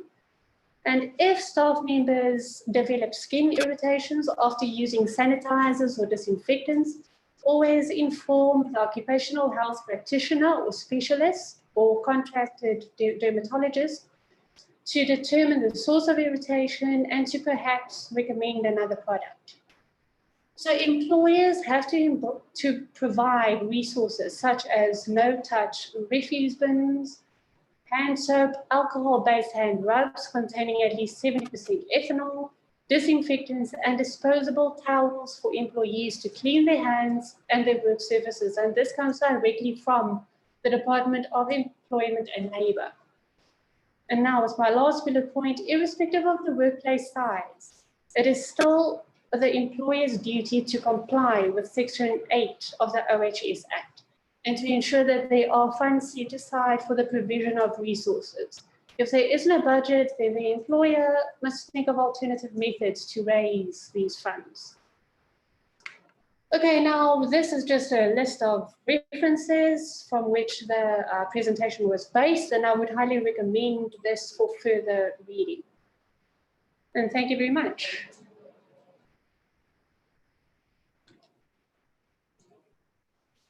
Thank you very much for that.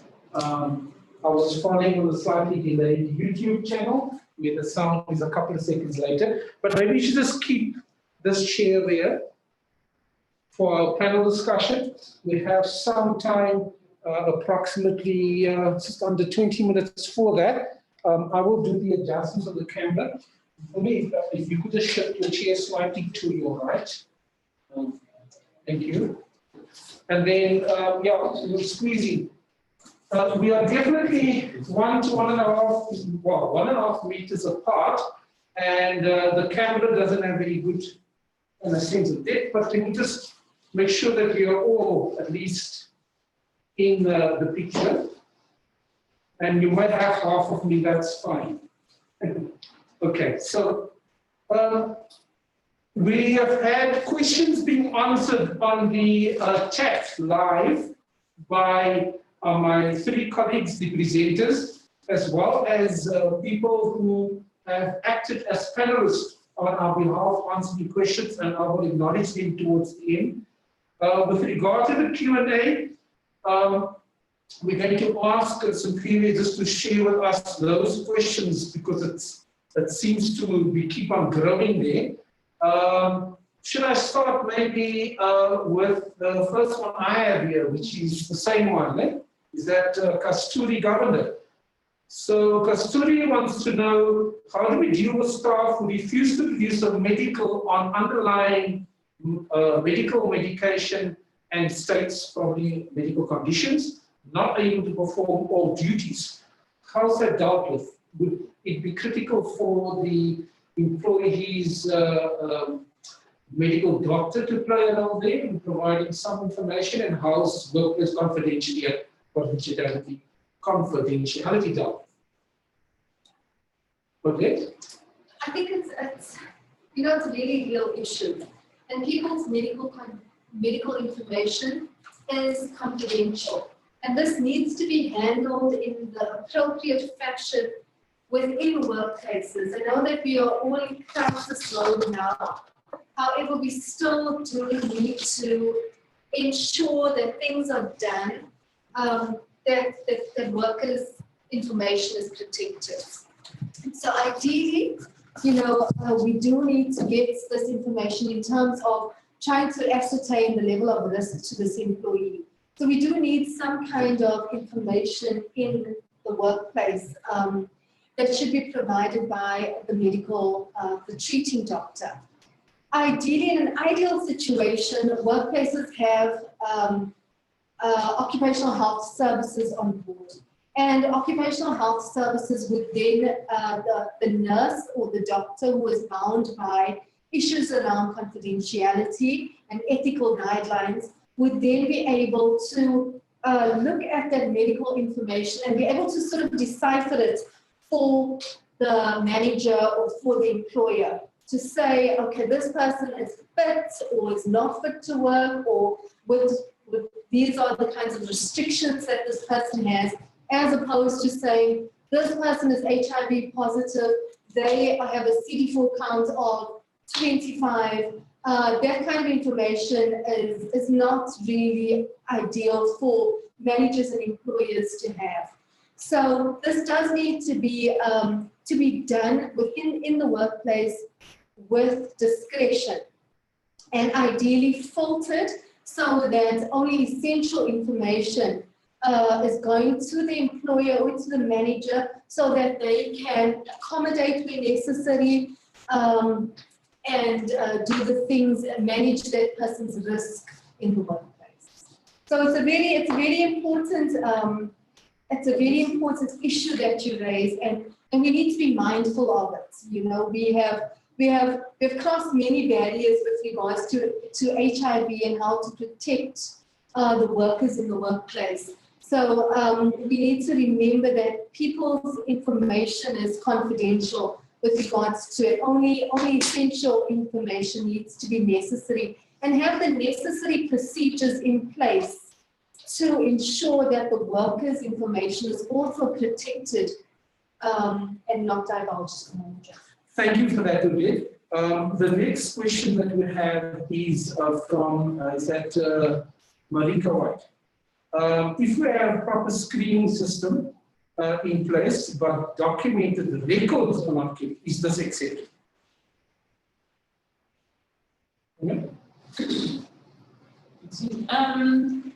I think this question has come more than once.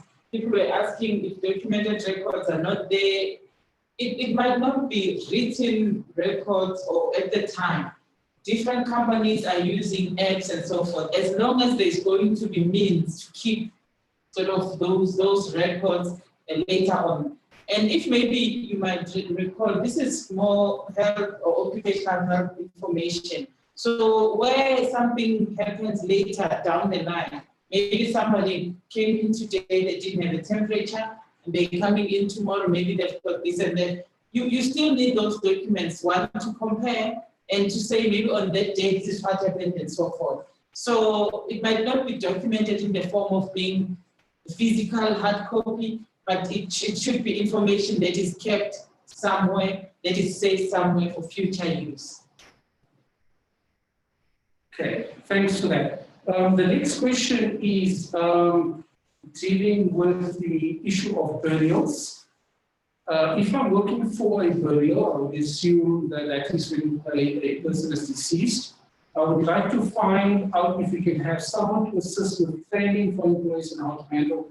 Well, you need to email us. Just email the info@nih.ac.za, and we will see when there's a scheduled session that might be of use, because we need to know what your training needs are. And then, is there something to do to respond to that? No, I just wanted to make the participants aware that there is a fact sheet on our website on how to deal with a deceased body that maybe they can actually start looking at. Yes. So that just gives me an opportunity to remind you that there's quite a lot of resources on the NIH website, and it starts on the landing page, and that's in NIH, www.nih.ac.za. Please go visit the website. Most of the previous 30 webinars we've had is on the website, all the resources and the guidelines that we've also seen Charlene sharing with you. The cleaning guidelines are there as well. So the next question is, please, if you could assist me with the checklist that we should have in place, or a tool to have in place to ensure that you can reopen in the case of a positive case. What are the steps to take before you can reopen the facility? Now, this was covered. Maybe we can just do a summary response to that. For your facility, there is no checklist that we can give you. But remember at the beginning, we said the risk assessment. So now if the facility has not opened, maybe this is the chance that you go around the workplace and think of the potential or possible activities that will take place. So some of the issues might be what happens in this workplace, how many people are going to be there, and so forth. So the reason why we keep on emphasizing the issue of social distancing, the mode of transmission, is that you think about that in your workplace. If someone was to call, who is going to be within whatever distance? And if someone was to be in contact, how many people are sharing that room, and so forth. So risk assessment, we've got the risk assessment document, guidance document that you can start using. They're on the NIH website. You start there. It sounds like something complicated, like another question was asking, who could do that? This is the time that you don't have to hire someone from outside. You can do your own risk assessment, because you know the processes within your workplace to look at where are the associated hazard or risk to actually contract or have transmission of the virus in your workplace. From there, you can come up with your own checklist of what do you need to be sure that you can open. Have you looked into the various issues? Right. So thanks for that, Corinne. The next question is actually directed at the Minister. And that's the Minister of Labour and the Minister of Health, I guess, and the Command Council. But just for interest's sake, the attendee wants to know what happens with the underlying, or those employees with underlying conditions that are currently at home. Payments are until June from the COVID-19 relief fund. Do they return to work from July, or will the Minister address this matter? So we won't be able to answer that on behalf of the Minister, but we will certainly put the question to representatives of Health, particularly for Labour, when that arises. Keep in mind, tomorrow the Minister of Finance is giving his budget speech. So you may get the answer via that channel as well, at a more macro level. Okay, so certificate of attendances are provided. We're moving on. Are they? Yes. With regard to return to work of a positive employee, is there concern with regard to prolonged shedding in the stool? That's a very good question.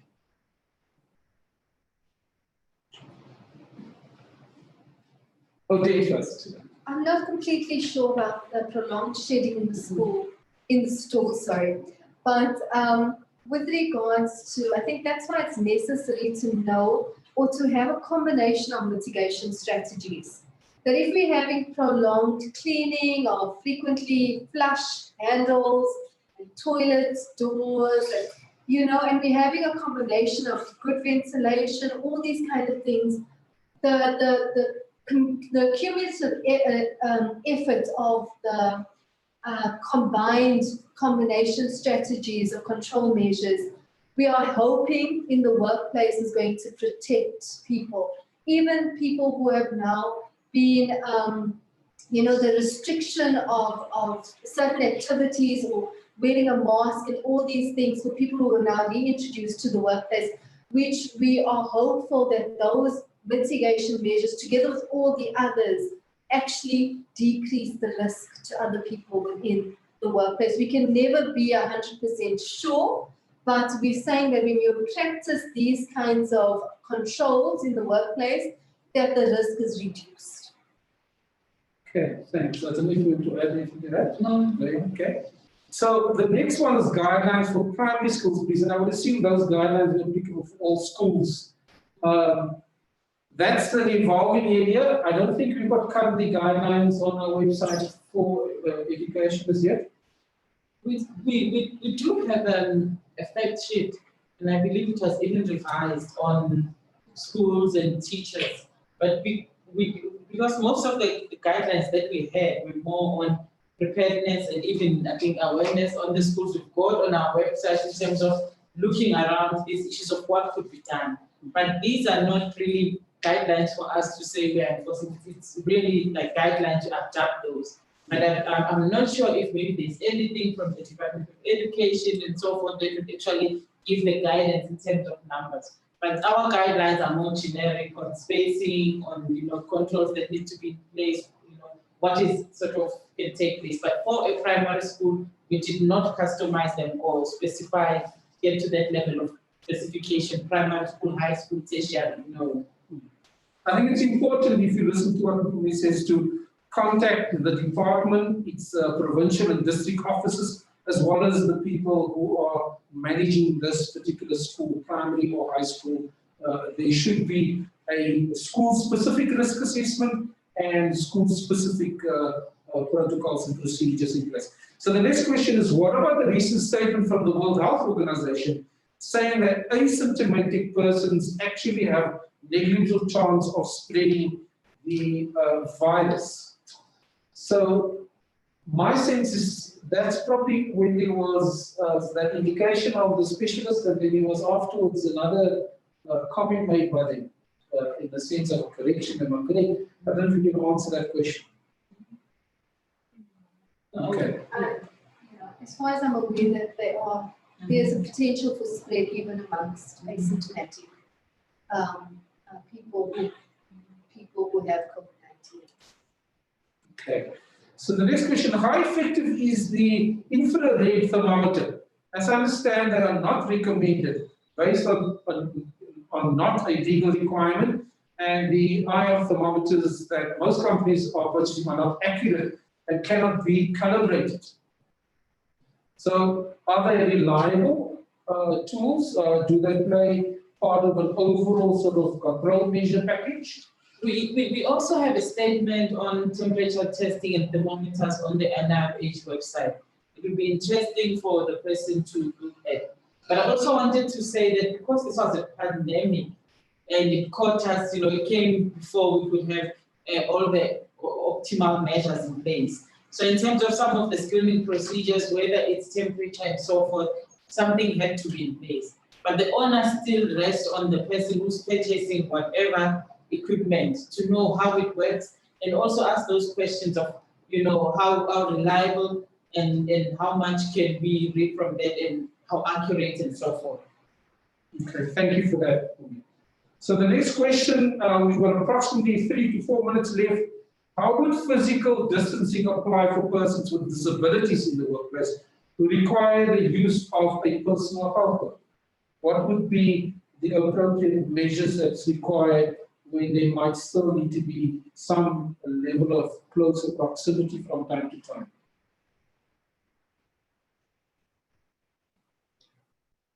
Truly, you could use other measures to protect yourself, for example, using masks, using face shields. In this case, it would be impossible for the helper to be more than 1.5 meters away from this person, so other controls need to be used, but that would be effective.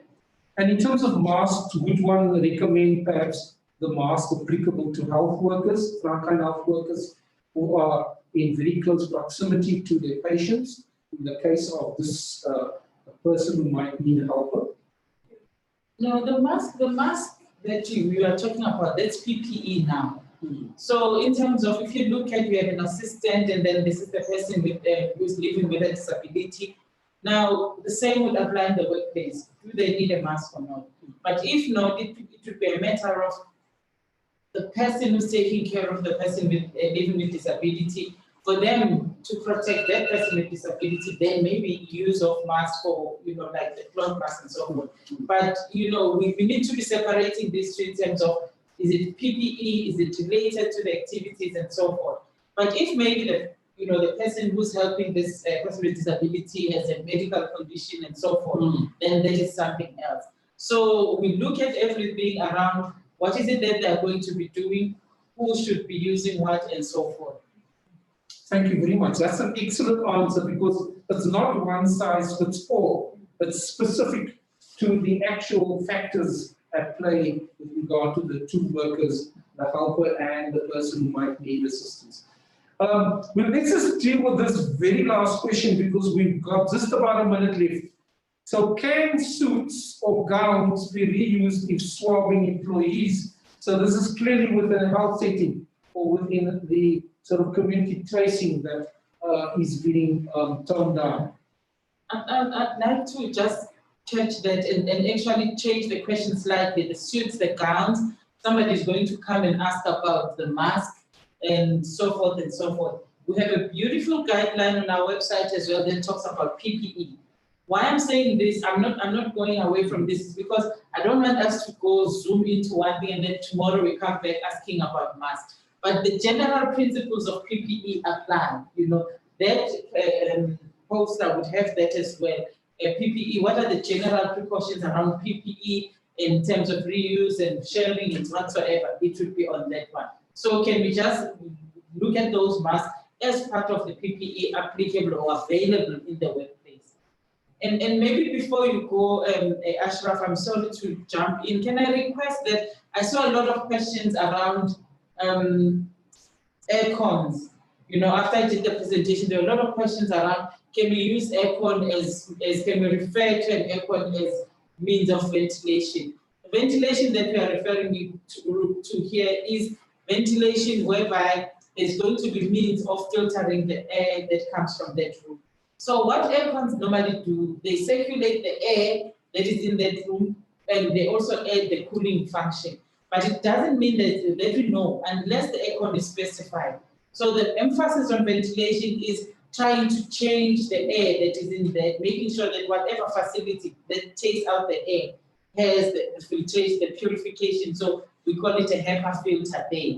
So the high efficiency filter and so forth. So it's important that as we look at our aircons in the workplace, we ask ourselves, is it an air conditioner? Because we might feel just air around. Is it an air conditioner, or is it's a ventilator, or that has that filtration capacity? So air conditioners very important.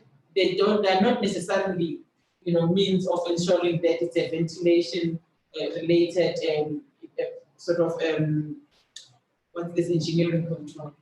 Thank you very much. And unfortunately, that brings us to the end of today's COVID-19 training webinar in partnership with the VITSALF Consortium and with the support of the Health and Welfare Centre. From the team here at the National Institute for Occupational Health, on my far right, and I think it's your left, Dr. Odette Volming, that dealt with the administrative controls, etc.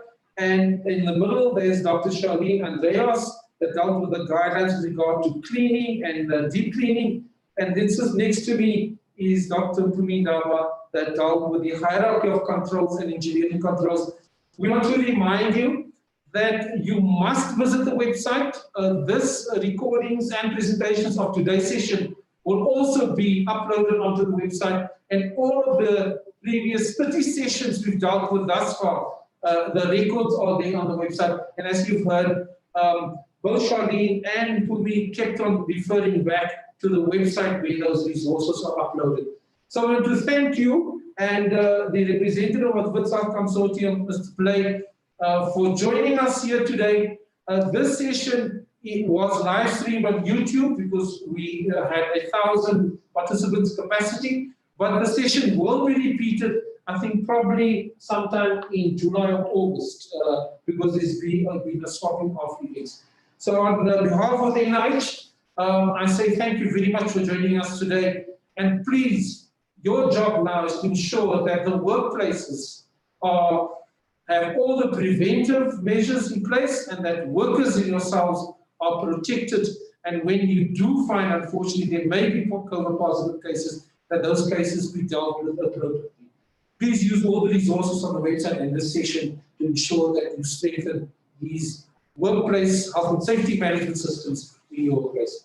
So thank you very much.